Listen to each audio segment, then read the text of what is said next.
dying. And not just physical books, but digital books as well, e-books. The reason why I say this is because people are reading books less. The National Endowment for the Arts has been researching this the past several years, and they're seeing a significant decline in book reading. And this is perhaps because there is a variety of written content available to us now. There's two forms, really. There's short form, less than 3,000 words, and long form, more than 3,000 words, books. If you look at what's happening in the short form content, those newspaper articles and those magazine articles, particularly as they go online and we see the demise of the physical distribution of magazines and newspapers, there's some dynamics, there's some activity, some interaction that's occurring that's making it very compelling and very exciting for us to engage in that new medium. I read a lot of blogs, about 26 blogs I subscribe to, and thankfully there's tools that allow me to read those rapidly. And as you read these new forms of short-form content, you see things like the ability to know which of your friends have read those articles. And that's kind of compelling. So next time I see my buddy Matt and my buddy Rob, I can ask them what they thought about that article, and we can have conversation and dialogue about it. Another dynamic of this new media for short-form content is the ability to have commenting.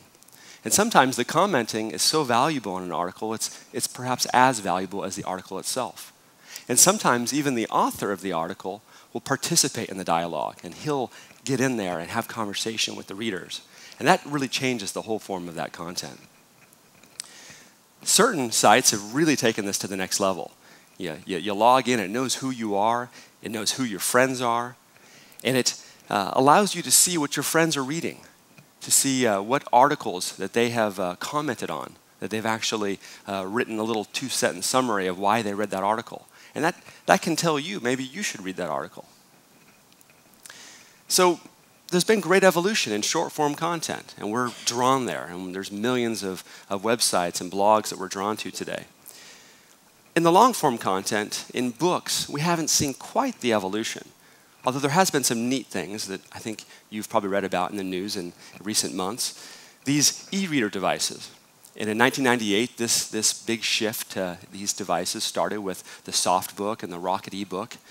And then Sony and Amazon took this to the next level, brought it to the masses, and several million people have purchased these devices. And of course, Apple is now going to sell potentially 25 million of these tablet devices next year and open up more of this e-reading on these devices. But if you look at the devices, you look at what has happened in this shift from the physical to the digital books, you've just pretty much seen a replication. You've just seen kind of the same thing transferred to a digital format. And that's cool, right? You can take a bunch of books with you on a small device, but it's really the same thing. Really hasn't been much change there. So us technologists from Silicon Valley thought we'd investigate the publishing industry, and we were very fortunate to form a relationship with Ingram, this $1.5 billion giant publishing service provider that sits between the publishers and authors and the manufacturers of these devices and the bookstores. And they've educated us on why people read and how books make their way to market. And on the side of fiction books, I learned that people read a book, a piece of fiction, because they get to participate in an adventure. They get to see the world through somebody else's eyes. And that's a really exciting thing to share and experience. Kind of like when you go to the movies, right? You're on an adventure. You're experiencing something. Let me ask you, when you go to the movies or to even a sporting event or many other forms of entertainment, do you go by yourself? Well, you can, but I think generally we like to experience these things with a friend or a family member. And this, of course, is why book groups were formed. And Oprah's book club really has drawn people to gather and have conversations around books, and it's a wonderful thing. We also learned that on the nonfiction side, people read books, and my wife and I are researching adoption, so we're reading books on adoption and great content in those books.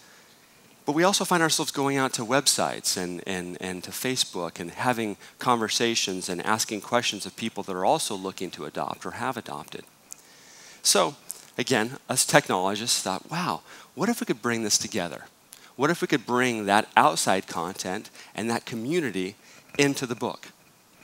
So you're going to see for the first time today our public revealing. We've been meeting with publishers all week here in New York, and we've been meeting with manufacturers of devices to share this technology. I'm happy to show it to you now. So it looks like any other e-reader. So you have a bookshelf. The big difference here is you get to bring your friends in. You get to bring in your friends from Facebook or Twitter or other social networks, and you get to see what books they've purchased and what books they're reading. And you can see the actual activity they have in these books. You can see all the books they've bought from different stores, whether they bought it from store A or store B. You see it all on one bookshelf, and that's really nice to see what your friends are reading, and can maybe help you decide what books you want to buy and read next. And of course, you can follow your friends and what they're reading. They can follow you. And the idea is to create community right on the page, so you can see your friends' notes and comments right on the page in different colors. And this is a new dynamic that we're very excited to share. You, of course, can make your own notes, and your friends can comment on your notes and create that dialogue. We, of course, hope that the authors of these books will also participate, and they'll join the conversation and really reshape what is a book. Can a book be more dynamic and more a part of community? And that means, of course, sharing the book and sharing excerpts of the book with your friends outside of the book on your social networks and other places where you could share. So we're talking about creating something interactive and dynamic around a book that really makes it more engaging. One of the things, of course, we've heard through the feedback from publishers and manufacturers is that you got to have privacy controls. Some people may not want everybody to see all the books that are on their bookshelf, or maybe they want to choose who they engage with on a particular book, so we allow that on a title-by-title basis. The goal, of course, is to find ways to get us to read more, to share what we're reading and become part of something together by interacting and creating this community and collaboration and a whole new experience of reading books. And if we do this well and we create this new reading experience, we can bring books from over the ages to the next generation and make it exciting and enjoyable for them to enjoy books and keep books alive. Thank you.